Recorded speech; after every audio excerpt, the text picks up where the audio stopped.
friends, and welcome to the CUInsight Network. My name is Robbie Young. I'm the Vice President of Strategic Growth here at CUInsight. It's my job on this show to have conversations with thought leaders who support the credit union community. We'll identify issues affecting credit union leaders and discuss best practices that help us learn from one another and strengthen our credit unions. My guest on today's show is Laurie Flanders, SVP of Client Experience and Growth at Strum Platform. Laurie, thanks so much for being here. Absolutely. Thank you for having me. So most of us didn't grow up thinking that we'd get to work with credit unions. What did you want to be when you grew up?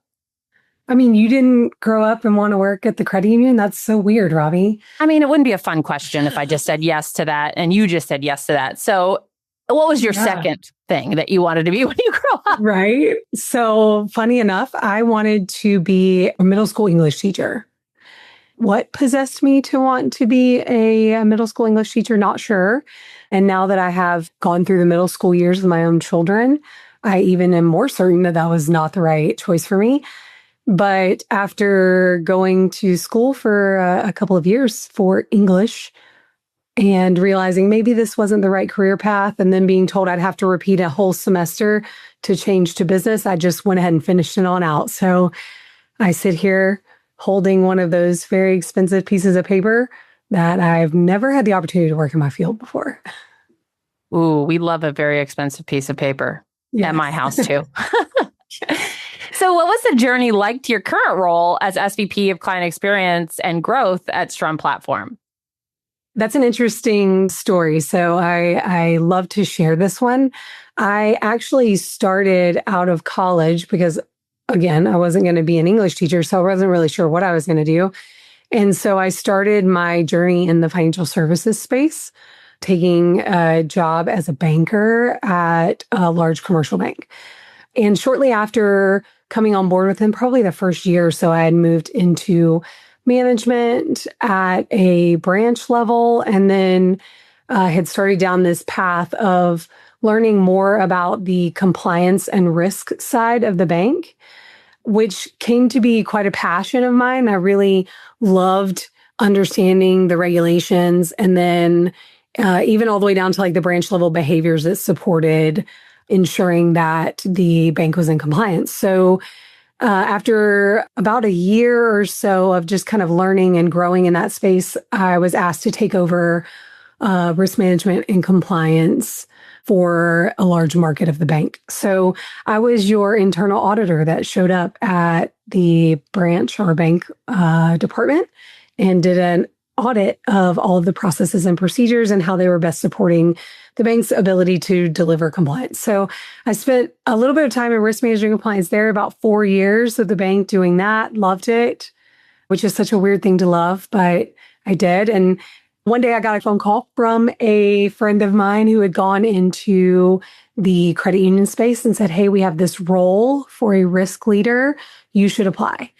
And so I wasn't unhappy where I was, but I thought, hey, who am I to not open the door for opportunity knock? So I sent my resume in for this role and was brought in as a risk leader at a large credit union, and found out right away how very different risk in the credit union versus risk in the bank are, and spent about a year doing that. Now, I had a much different view of risk management than a lot of people. I viewed risk as my job is to tell you yes, but I need to give you all the things that we need to do to be able to mitigate the risk associated with that yes.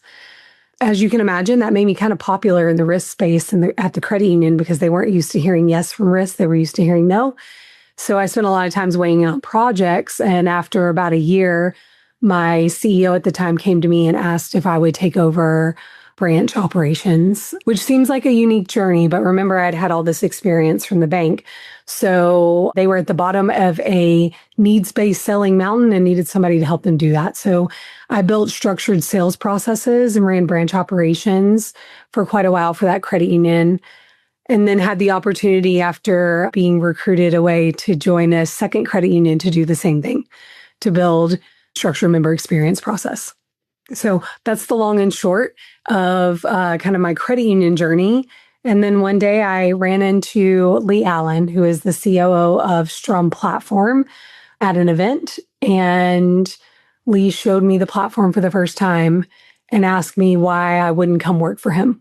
And so once I saw the platform, it was like having that aha moment where I was like, man, if only I had had all of this data at the end of my fingertips, I could have been so much more powerful in the roles that I served in the credit union.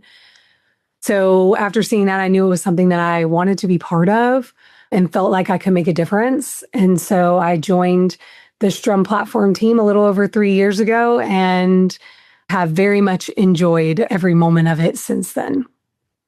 Well, and I know that I've enjoyed you being there as well. Outside of being a very in-demand woman, can you tell us a little bit more about Strum Platform and where and how it adds value to credit unions? Yeah, of course. Strum Platform, at its core, it helps credit unions become the primary financial partner for their members.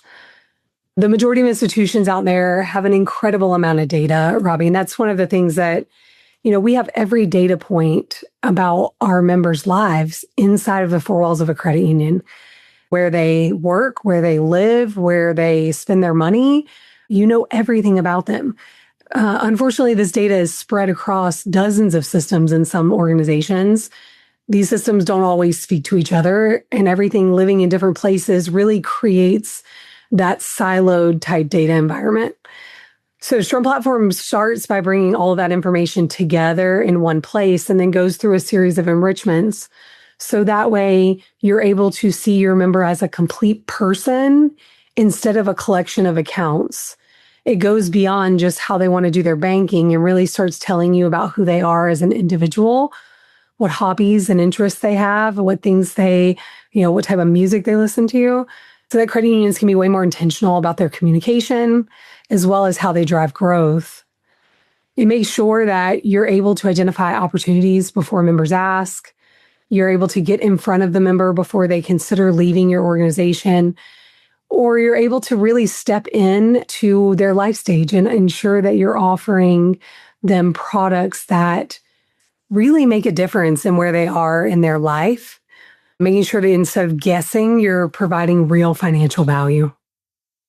I love that. And it's so important to be able to have those, like you said, you're already gathering that information. Why not utilize to create a better member experience overall and really support the members where they are in their stage of life? So credit unions have no shortage of that member data that you're talking about, yet many still struggle to deliver personalized experiences. What's preventing them from turning that data into something stronger to build that stronger member relationship? It's so funny because I actually just spoke on something very similar to this recently. I think that somewhere along the way, we confused having data with understanding data.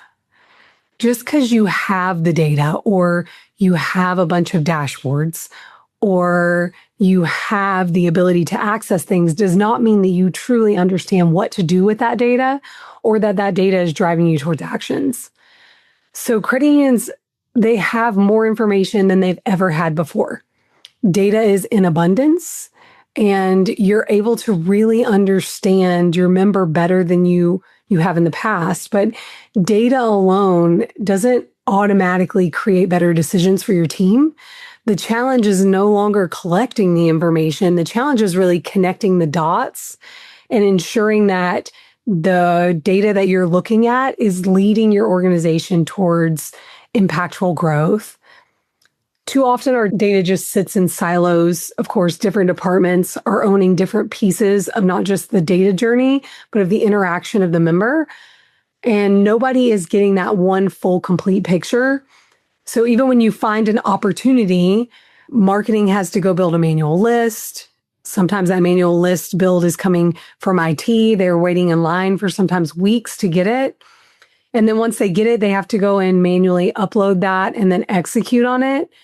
In a lot of cases, by the time that they get the data that they need to be able to execute in an impactful way, their opportunity to act has really passed them by. And you have to remember that from the other side of things, members are not experiencing the credit union in silos. members look at us as one holistic unit and they expect to experience one relationship. So the technology that we have should really work to help blend the data points to be able to create that holistic experience that you're really trying to create for the member. The institutions that we see winning today are not the ones that simply have the data. They're the ones that are taking the data and they're connecting it.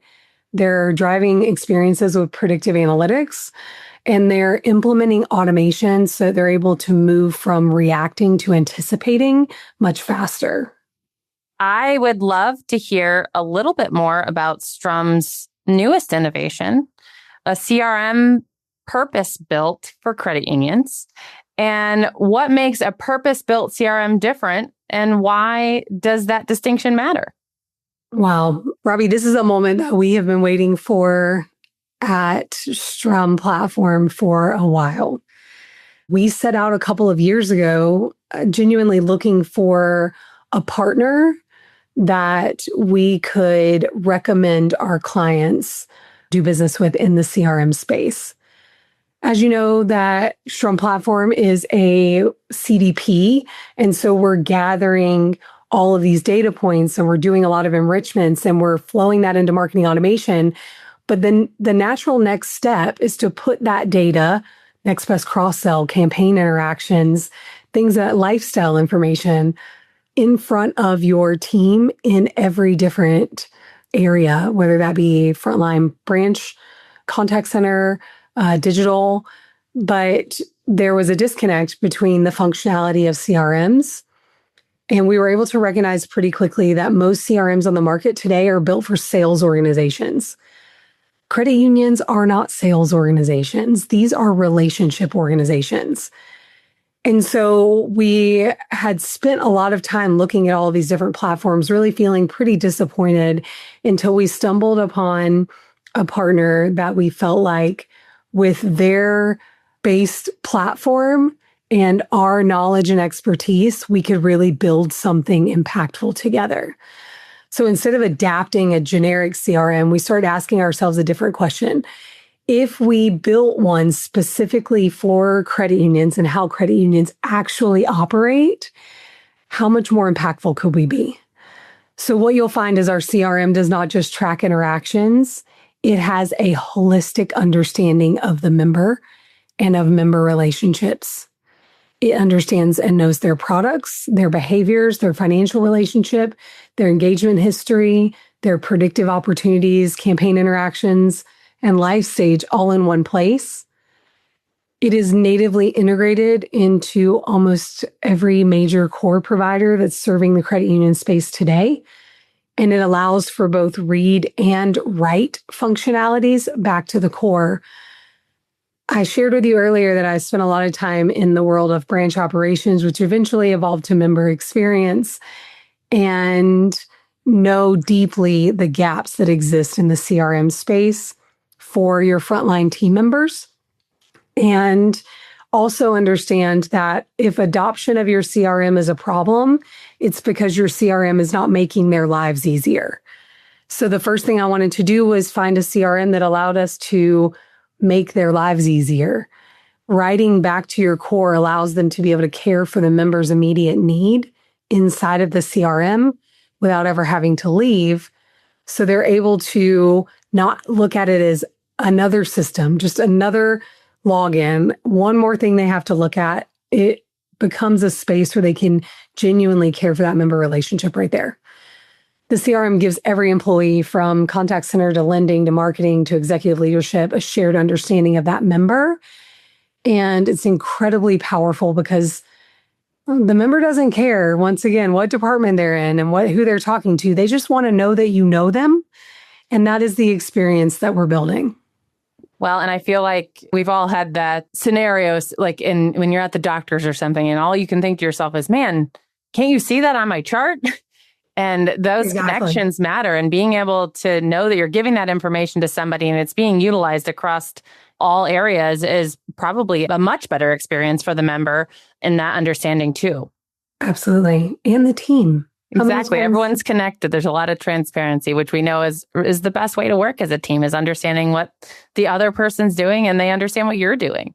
Absolutely. There are so many times where a team member on the front line encounters a member who comes in and says, I got this really great offer from your marketing, on a marketing postcard, and I want to take advantage of it. And their frontline team's their only response is truly, did you bring it with you? Right. Because they don't know what that offer was. And we're getting to a space where the more personalized these things get, the further away you get from being able to communicate that. So, having a system that is not only embedded and natively integrated with all of your other systems, but also that it was built by credit union people for credit union people, really allows us to build an ecosystem that drives the right type of experience. So I am a firm believer that one thing that won't be replaced by AI is building relationships, but it can certainly help strengthen them. So as AI continues to reshape financial services, how can credit unions leverage it to strengthen those member relationships, anticipate member needs, and compete with those larger financial institutions without losing the human connection that makes us so unique? Yeah, I love this question, Robbie. And I think that you and I have a very similar thought process here.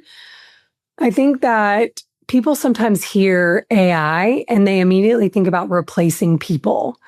I joined an AI roundtable a couple of years ago, and one of the first things that was brought up by a credit union was they were going to use AI to replace their contact center. And it may be an unpopular opinion, but I don't know that that is the route that I would choose. The reason being is I think that credit unions should really start thinking about AI as a way for them to amplify their people. AI should not be a replacement for empathy. It is not. It should be meant to eliminate busy work. It should help your staff spend less time searching for information and more time having meaningful conversations with your members. It should help you identify members who need financial guidance before they ask for it. It should help them recommend next best conversations or products and summarize interactions and automate repetitive tasks. But at the end of the day, the relationship should always belong to the employee. It's one of the reasons why many of our members do business with us. It's the human aspect that creates that connection to the credit union industry. And I think that the institutions that we will see win with AI will not be the ones that automate the most. They'll be the ones that use AI to become more human, not less human. I think that's really an important distinction for us in how we look to utilize AI in the future. I think that's so great because when I have sat in on the panels like you talked about, I am always grateful to hear that that tends to be the credit union talking point with AI is we want to free up our team's time to do more impactful work instead of some of these other things that something like automations and things like that can do. So I completely agree. And I think it's such a great and valuable tool. And that's how we need to look at it, is it is a tool to help us. So as you look to the future, what's Strum Platform's focus on the road ahead?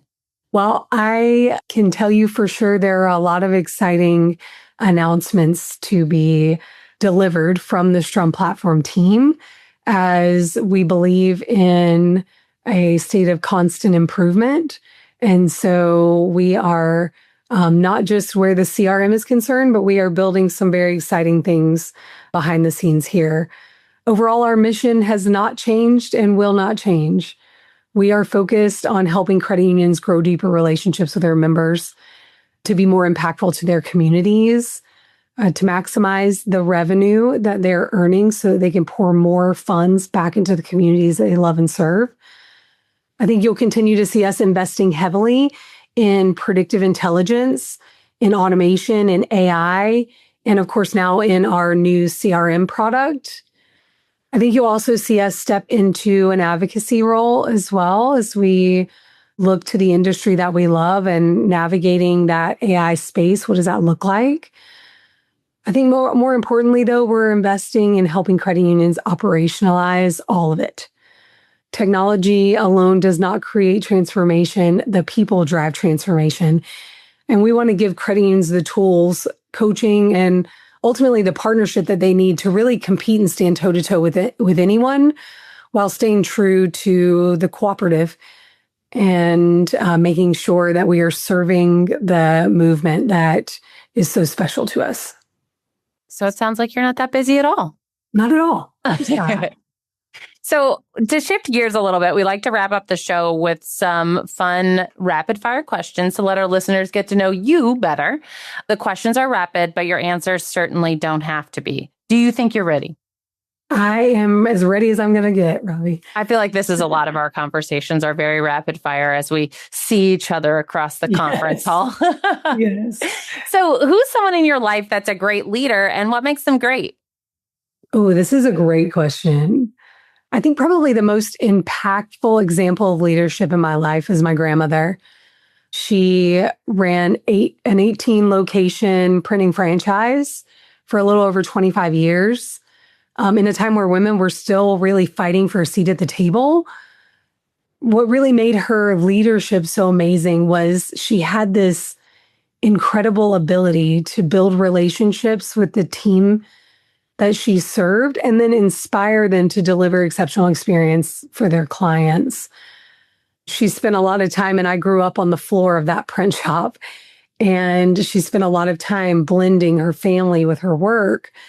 And so I got to have a really great example of what it looks like to work hard, to accomplish things that other people could only dream of, but also to lead from a place of love, as she loved every single member of her team and showed that to them every day.